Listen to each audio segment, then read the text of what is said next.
Wa kadzalika ja'alna likulli nabiyyin aduwan. Kami jadikan setiap nabi dan rasul ketika membawa ajaran Islam itu, syariat Islam itu, membawa tauhid itu mesti punya musuh.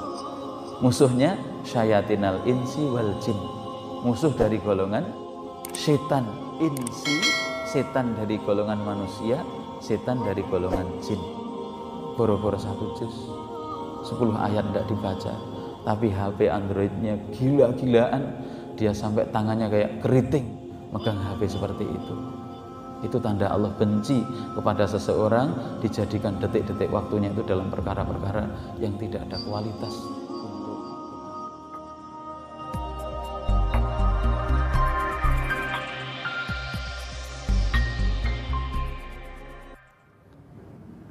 Bismillahirrahmanirrahim. Assalamualaikum warahmatullahi wabarakatuh. Alhamdulillahirabbil alamin. Wa usalli wa usallimu ala nabiyyina Muhammad khatamul anbiya wa imamul muttaqin sallallahu alaihi wa ala alihi wa sahbihi wa sallam.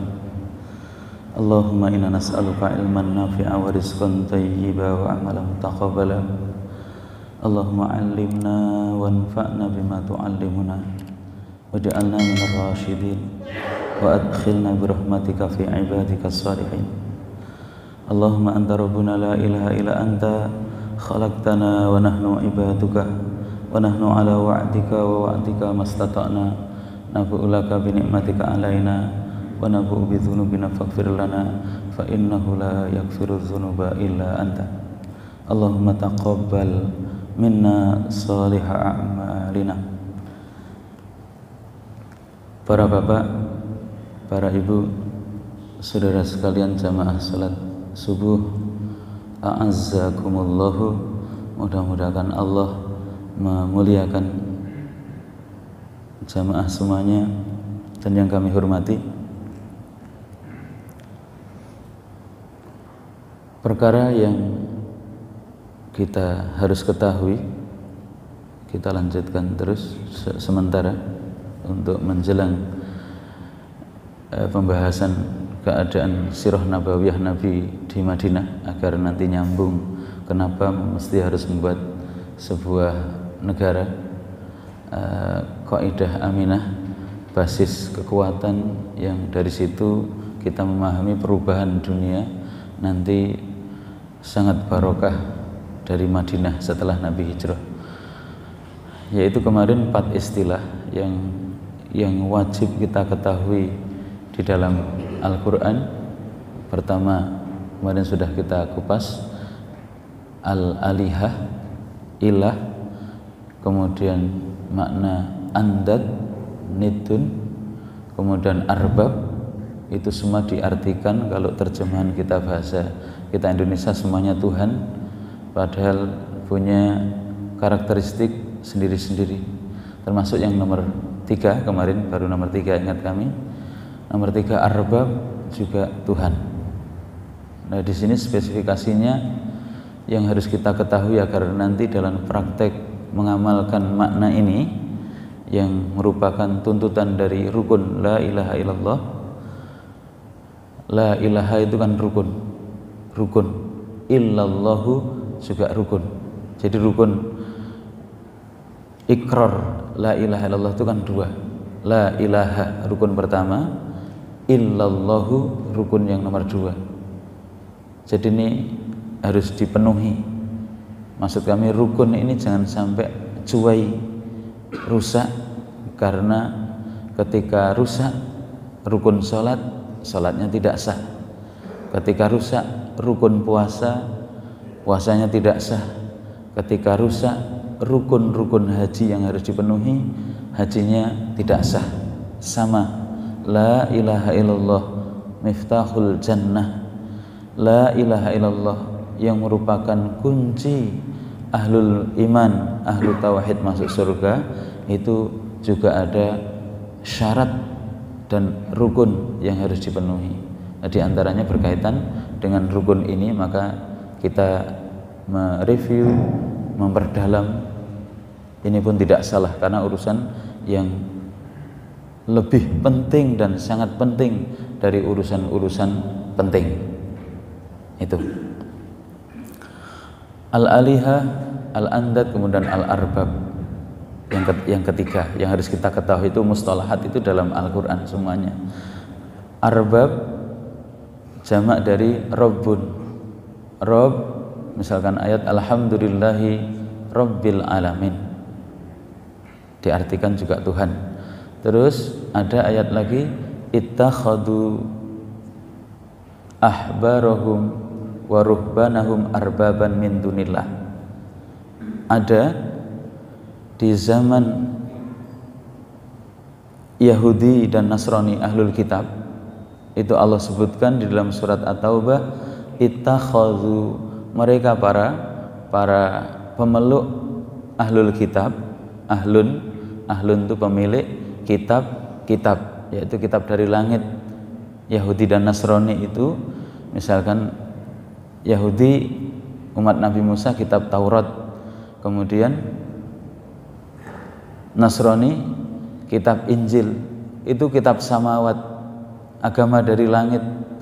Dinul Islam itu agama Islam, maksud ahlul kitab, pemilik kitab yang telah datang kepadanya kitab, sampai nanti ya'rifunahu kama ya'rifuna abnahum, mereka mengenal ciri-ciri sifat dan nabi akhir zaman itu juga adalah Rasulullah SAW, telah mereka ketemukan di dalam kitab Taurat, juga disebutkan di dalam kitab Injil. Hanya karena rasa sombong, kemudian takabur, gengsi, hingga akhirnya tidak dipilih oleh Allah, malah jadi kafir. Itu naudzubillah min dzalik.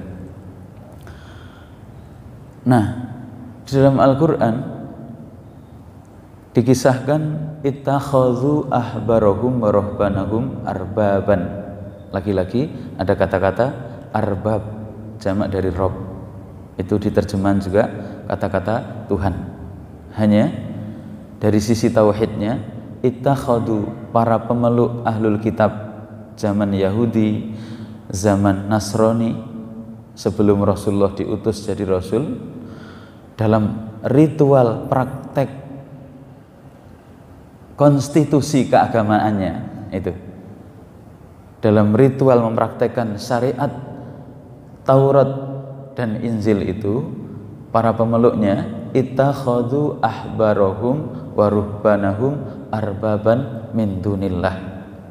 Mereka menjadikan ittakhadhu, mereka menjadikan ahbarahum. Ahbar itu dari hibrun itu tinta, berarti pena, para ulamanya.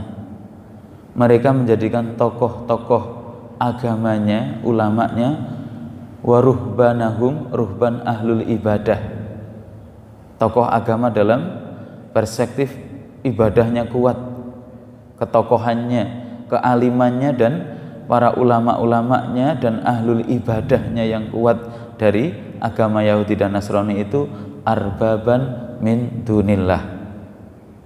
Arbab, Tuhan-Tuhan selain Allah. Akhirnya ketika dalam hadis itu Adi bin Hatim, ya Nabi, kami secara pribadi tidak pernah dulu sebelum masuk Islam mengikuti syariat yang kau bawa itu, tidak ada para pemeluk kami, kaum kami itu kok menyembah tokoh agama kami, tidak pernah. Pahaman Adi bin Hatim dimaksudkan menyembah itu sujud rukuk kepada tokohnya. Artinya casing fisik ini, tubuh kita, anggota tubuh kita ini ya rukuk, kemudian sujud, keningnya diturunkan, ditumpahkan, bahkan dihinakan ke atas tanah, ke bumi itu. Kami tidak pernah ya Rasulullah. Akhirnya dijawab oleh Nabi, alaisa, bukankah ketika tokoh agama kamu itu, ahbar, para ulama kamu itu memberikan fatwa sesuatu yang haram padahal itu dihalalkan oleh Allah, kamu ikuti? Sebagaimana ulama tokoh agama kamu itu mengharamkan sesuatu yang dihalalkan oleh Allah, kemudian kamu juga ikut mengiyakan? Bala, benar wahai Nabi, itulah bentuk ibadah dan nyembahnya kamu kepada tokoh agama dan ulama kalian. Itu maksudnya. Ini yang harus kita ketahui, bukan untuk kita amalkan, tapi bagian dari lulus sahnya la ilaha illallah. Teori ini harus kita bawa di dalam kehidupan kita. Jadi jangan tetap harus, maksud kami bahasa kasarnya, harus diseleksi dulu ketaatan kita kepada atasan kita, ketaatan kita kepada orang lain, bahkan terkadang sensitifnya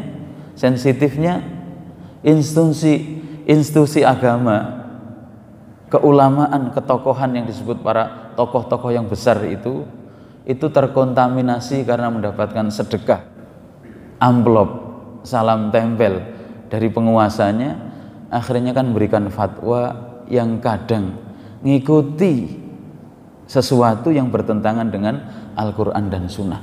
Lah ini hati kita mesti harus ingkar. Maksud kami kan sensitif. Kita bisa melihat dengan kasat mata. Misalkan, bukan kami menghalangi, silahkan dengan masuk partai apa saja, ya, prinsipnya untuk perjuangan Islam, ataupun ya masuk partainya Allah, inna hizballahi humul ghalibun. Itu maksud saya niatan.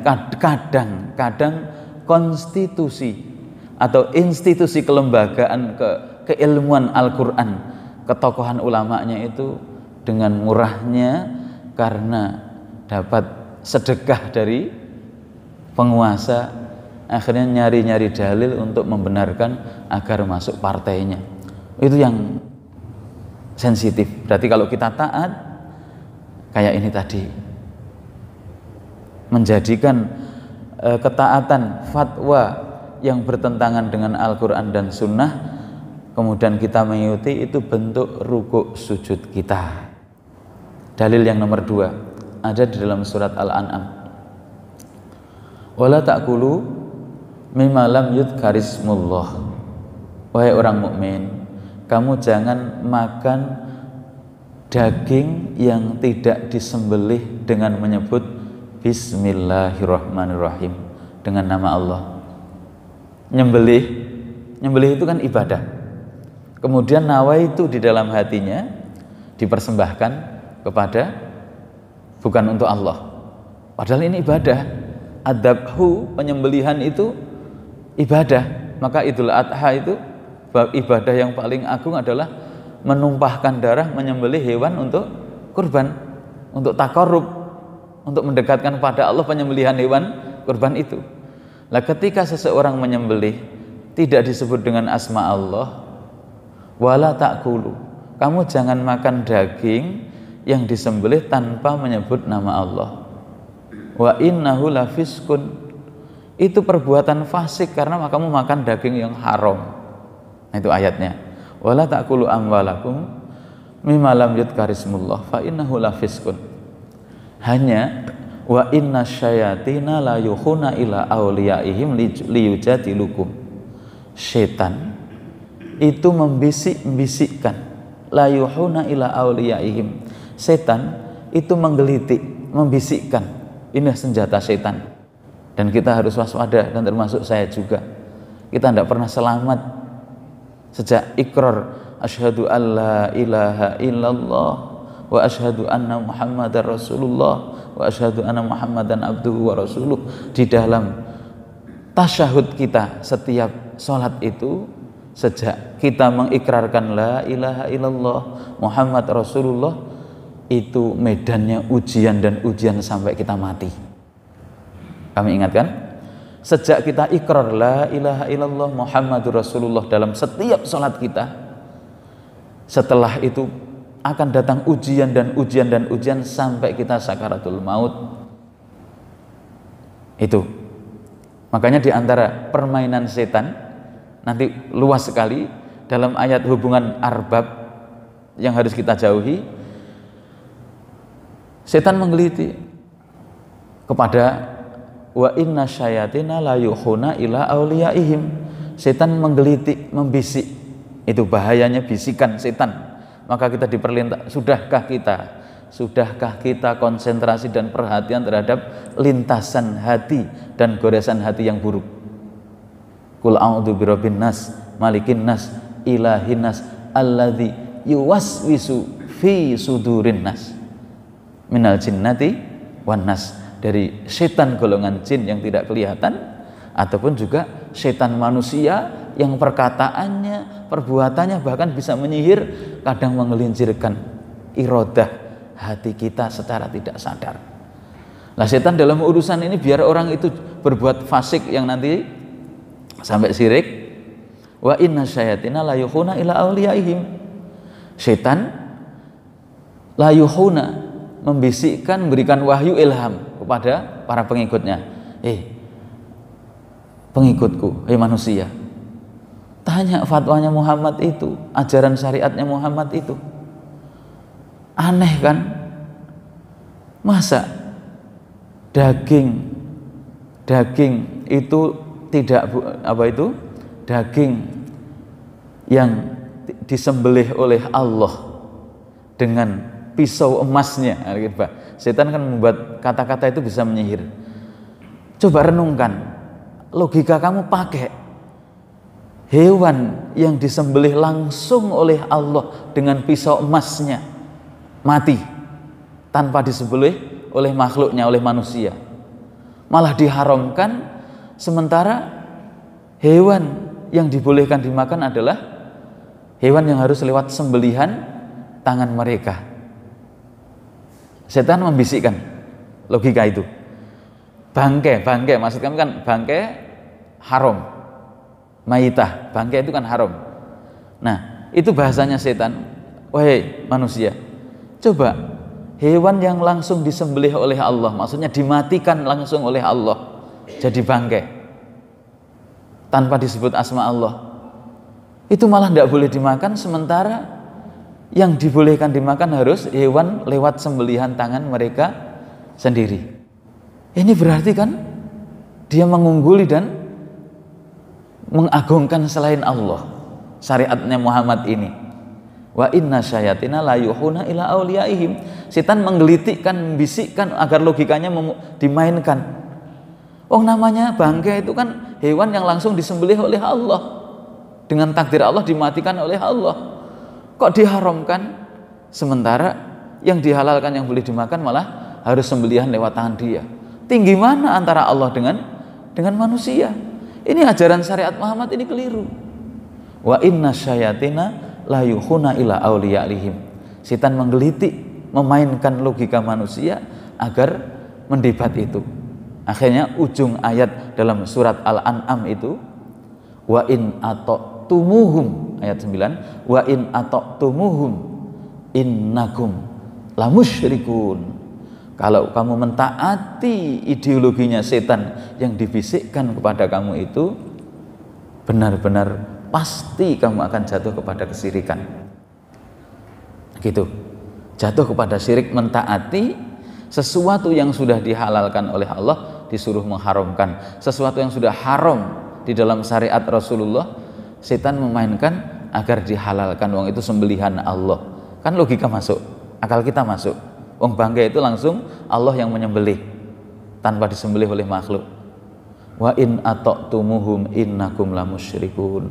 Kalau kamu mentaati bisikan setan seperti itu, kamu akan jatuh berbuat syirik. Nah, seperti itu maksud kami, mentaati sesuatu yang syariat tidak membenarkan. Itulah arbab yang nomor 3 yang harus kita hati-hati. Al-alihah maksudnya dihati-hati, diketahui ilmunya, kemudian jangan sampai kita lakukan, karena ini rukun yang harus kita ingkari. Nafyun, kita nafikan, kita tiadakan, kita jauhi, kita kufuri praktek-praktek seperti itu tadi.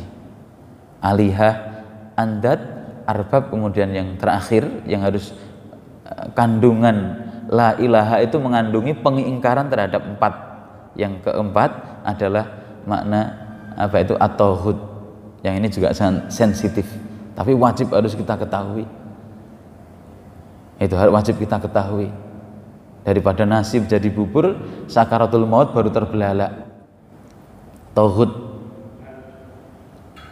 Tauhid itu di dalam ayat kursi bawahnya itu, faman yakfur bitauhidi wa yu'min billah. Siapa yang kufur terhadap tauhid kemudian iman hanya kepada Allah, faqad istamsaka bil urwah al-wusqa lan fisomalaha. Ditambah lagi, sungguh dia telah memegangi simpul-simpul tali yang kokoh, lan fisomalaha, tidak akan pernah lepas dan putus. Berarti kan sangat urgen. Siapa yang kufur kepada tauhid, iman kepada Allah, bukan iman kepada Allah baru kufur kepada tauhid, berarti pentingnya mengkufuri tauhid. Apa tauhid itu? Nah, itu maknanya harus kita ketahui. Syekh Muhammad Ibnu Abdul Wahhab rahimahullah di dalam kitab tauhid menyebutkan wat tawaghitu katsiratun. Tauhid itu sangat banyak sekali. Sangat banyak sekali. Wa ru'usuhum khamsah. Hanya tokoh pentolannya, tokohnya itu 5. Secara bahasa di dalam Al-Quran ayat yang sering dibaca oleh imam kita itu, idhab ila fir'auna innahu tagha. Pergilah kamu Musa kepada Fir'aun. Fir'aun itu telah berbuat tagha. Tagha itu melampaui batas. Melampaui batas. Jadi kekafiran itu kalau sudah sampai puncak kekafirannya, namanya bukan kafir tapi tauhid. Nah gitu loh.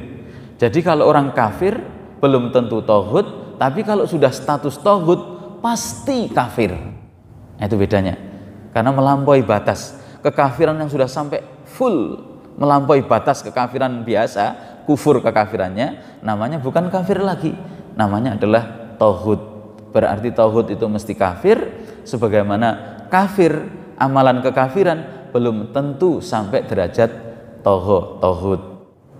Nah ini, itu ada 5 tokohnya yang disebutkan oleh Syekh Muhammad Ibnu Abdul Wahhab, yang kadang dalam batas-batas tertentu ya distorsi. Sekali lagi memang dunia ini penuh lahun laibun, namanya orang kafir, setan yang berkuasa di dunia. Artinya Syekh Muhammad bin Abdul Wahhab itu artinya ajaran Wahabi, yang dia disematkan Wahabi, padahal kalau orang Barat pun mengakui zaman itu, kalau pengen melihat kemurnian dan keaslian Islam sebagaimana dibawa oleh Rasulullah dan sahabatnya zaman itu, lihatlah ke Najd, tempat dakwahnya Syekh Muhammad Ibnu Abdul Wahhab saat memberantas kesyirikan, kebid'ahan yang bersih maharajalela di Jazirah Arab saat itu. Karena beliau keulamaannya diakui dan berkuasa gitu loh. Dikawal oleh kekuatan, berdakwah dikawal oleh kekuatan kan seken sekali. Nah begitu. Hanya kadang di masyarakat dan di publik musuh-musuh Allah sangat mengkaburkan, membuat syubhat ajaran syariat yang benar. Nah intinya beliau berkata begini, wa tawaghitu katsiratun wa ru'usuhum khamsah. Tauhid itu sangat banyak sekali yang harus kita ingkari. Hanya tokohnya itu 5. Tokohnya 5 yang kita diperintahkan, faman yakfur, siapa yang kufur kepada tauhid, wa yu'min billah, iman kepada Allah. 2 ini dasar iman tadi, itulah sungguh faqad istamsaka bil urwah al-wusqa. Siapa tokohnya yang pertama? Asyaitonu adda'i ila ibadati ghairillah. Asyaiton, sekali lagi syaitan. Setan itu sifat, syatona, bukan zat. Iblis itu tidak pernah mati tapi anak pinak. Setan itu sebenarnya sifat. Asyaiton adda'i ila ibadati ghairillah. Setan yang mengajak manusia untuk ibadah kepada selain Allah. Itulah pentolan tauhid yang pertama yang disebutkan oleh Syekh Muhammad Ibnu Abdul Wahab. Kalau ingat setan, berarti Al-Quran menyebutkan wa kadzalika ja'alna likulli nabiyyin aduwan syayatinal insi wal jinni yuhi ba'duhum ila ba'din zukhrufal qawli ghurura walau sya'a rabbuka ma fa'aluhu fadharhum ma yaftarun. Di awal-awal juz 8 garis keberapa itu kan garis ketiga wa kadzalika ja'alna likulli nabiyyin aduwan. Kami jadikan setiap nabi dan rasul ketika membawa ajaran Islam itu, syariat Islam itu, membawa tauhid itu mesti punya musuh. Musuhnya syayatinal insi wal jin, musuh dari golongan setan insi, setan dari golongan manusia, setan dari golongan jin. Ini yang harus kita sadari, maksud kami dari awal tadi, jangan pernah merasa aman karena kita masih hidup. Jangan meniru orang yang masih hidup. Kadang orang itu kan akhir kesudahannya yang dinilai, semuanya masih terfitnah, belum selamat dari setan. Yang sudah selamat dari setan tuh kalau sudah mati. Jadi kalau mencari teladan rekam jejak orang-orang yang soleh yang sudah mati itu lebih selamat daripada mencari contoh orang yang masih hidup itu yang belum ada garansi, maksud kami. Karena masih permainan setan, kelitian setan setiap saat sampai nanti syakaratul maut dia mau mati, setan akan terus menggoda. Nah ini tauhid yang pertama, asyaiton, setan yang ngajak orang manusia ila ibadati ghairillah. Jenengan renungkan, ada kata-kata yang bagus dari ulama tafsir itu. Bapak dan ibu kita, itu bahasanya setan dalam surat Al-A'raf juz 8 itu, wa inilakuma laminan nasihin dam. Kalau kamu tuh pengen langgeng, sampai Allah melarang makan pohon itu kan gara-gara urusan langgeng. Kalau aku pengen langgeng itu sebab langgeng itu kalau kamu makan pohon ini, buah pohon ini. Itu bahasanya wa inilakuma laminan nasihin. Aku ini loh Dam, aku ini pemberi nasihat sejati kepada kamu. Aku nasihati kamu ini, kalau kamu pengen langgeng itu, sebab langgeng itu makan buah ini. Bapak kita terperdaya, lemah kemauannya, bahasa setan sangat mensihir apa yang disampaikan itu. Aku tuh pemberi nasihat. Nah itu maksud kami, nasihat setan saja berdampak keluarnya Adam dari surga. Apalah lagi bahasanya kepada anak cucunya itu bukan nasihat, tapi sebuah garis demarkasi, garis pembatas dan permusuhan. Ya Rob, ya Allah, karena telah Engkau vonis aku itu masuk neraka, tangguhkanlah agar aku bisa hidup sampai nanti hari kiamat. Kemudian akan la'ughwiyannahum, anak cucunya Adam akan aku goda, akan aku gelincirkan, akan aku jatuhkan agar dia ngikuti aku dari depan, dari belakang, dari samping kanan, samping kiri. Itu bahasanya bukan nasihat kepada kita, tapi permusuhan, ikrar permusuhan. Akan aku goda dan akan aku gelincirkan dari taat kepada kamu. Itu maksud kami. Ada bahasa yang menarik di tafsir itu. Kalau nasihat setan kepada orang tua kita Adam dan Hawa, nasihatnya saja sampai membuat terkeluarkan dari surga, itu nasihat setan yang diikuti. Apalah lagi permusuhan dan ikrarnya setan, benar-benar akan aku tungkus lumus, aku tumpahkan seluruh kekuatanku agar anak keturunannya itu ngikuti aku untuk masuk neraka dari depan, dari belakang, samping kanan, samping kiri. Itu all out, totalitas 24 jam dengan gaya dan stil, Masya Allah, sangat halus, dari yang halus dan dari yang keras. Dari yang keras, hardware-nya dikuasai setan, software-nya dikuasai oleh setan. nanti dari kesyirikan, para paganisme, salibis, zionis bersatu padu membuat perang salib. Wong definisi teror yang tidak jelas, tinggal siapa yang berkuasa kan kurang ajar. Itu maksud kan setan itu yang berkuasa dunia ini, setan manusia, karena membawa manusia dunia secara umum agar tidak taat di atas Islam. Dihabisi aset sumber buminya negeri-negeri Islam, dikuasai. Apa kita nggak tersinggung dalam hati kita, maksud kami? Aset jantungnya Islam, maksud kami. Kata-kata yang sakral kan, tauhid, thayyibah, tapi disandingkan karena mereka yang menanam saham besar, karena Aramco, yaitu pabrik minyak ataupun kilang minyak itu juga Amerika, maksud kami kan besar. Maka ada sampai saham untuk hotel di sekitar Masjidil Haram, Masjid Nabawi. Itu kan kata-kata Islam, istilah-istilah yang sakral Islam tauhid, tapi darut tauhid, tapi ada interkontinental. Istilah-istilah yang itu sahamnya orang kafir. Tauhid, kalau misalkan hotel, darut tauhid interkontinental. Apa kita nggak cemburu? Kata-kata sakral seperti itu, tapi disedandingkan dengan ya istilah-istilah yang ya karena mereka penanam saham untuk pembangunan hotel-hotel di sekitar Masjidil Haram, Masjid Nabawi.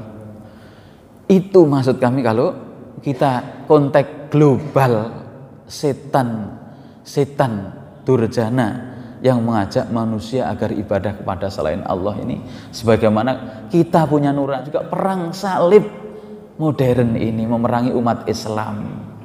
Hanya kadang karena kita tidak mau mengkaji, akhirnya terulang lagi sejarah perpaduan penguasa dan industri media massa dan elektronika yang itu memerankan untuk ya Allah perang melawan umat Islam. Ini kan setan besar, maksud kami kalau melihat global. Belum nanti setan secara konteks pribadi, kita jangan lepas merasa aman. Kita terus mohon kepada Allah, a'udzubillahi minasyaitonirrajim, karena setiap detik, setiap pagi, setiap saat setan terus menggelitik kelengahan kita. Halus. Kalau dia berbuat zina, tidak langsung mari ini berbuat zina. Halus. Kalau dia gila dunia, pengen dunia, halus. Ulama yang besar, ini yang terakhir, dia sangat hati-hati. Dipanggil penguasa itu tidak mau.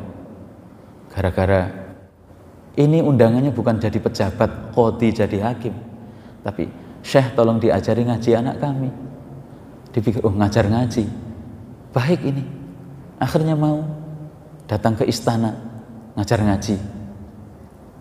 Tapi apakah berhenti setan memainkan itu? Tahapan berikutnya, 2 tahun berikutnya diundang makan. Diundang makan awalnya nggak mau, karena ngajar ngaji. Mau. Tahun berikutnya lagi sampai dia sesuatu yang dia hati-hati, dia dijadikan hakim, qadhi kekhilafahan itu. Nah, sensitif kan? Nanti terkontaminasi institusi keilmuan, keulamaannya terpengaruhi oleh dunia. Itulah permainan setan yang sangat halus yang masing-masing kita dan termasuk saya juga dari berbagai sisi. Dari kesyirikan, syiriknya lulus, nanti urusan bid'ah lulus, urusan dosa-dosa besar lulus, dosa-dosa kecil yang kita tidak sadar, dosa kecil kita hati-hati, nanti urusan yang mubah boleh. Tapi ternyata habis waktunya 24 jam, min alamati sukhtillahi alal abdi ayyaj'ala suklahu fima la ya'ni. Tanda Allah itu benci kepada seseorang dijadikan detik-detik waktunya itu dalam urusan-urusan yang tidak ada manfaatnya sama sekali. Untuk urusan dunia tidak ada manfaatnya, apalagi urusan akhirat. Itu dibenci. Itu ternyata dimainkan setan, keluar masuk rumah, keluar masuk kamar, keluar masuk kantor. Kayak kemarin boro-boro 1 juz 10 ayat tidak dibaca, tapi HP Androidnya gila-gilaan, dia sampai tangannya kayak keriting megang HP seperti itu. Itu tanda Allah benci kepada seseorang dijadikan detik-detik waktunya itu dalam perkara-perkara yang tidak ada kualitas untuk bekal akhiratnya. Wallahu a'lam bishawab. Aku qouli hada wa astaghfiruhu innahu huwal ghafurur rahim. Wa sallallahu ala nabiyyina Muhammad wa ala alihi wa sahbihi wasallam. Assalamualaikum warahmatullahi wabarakatuh.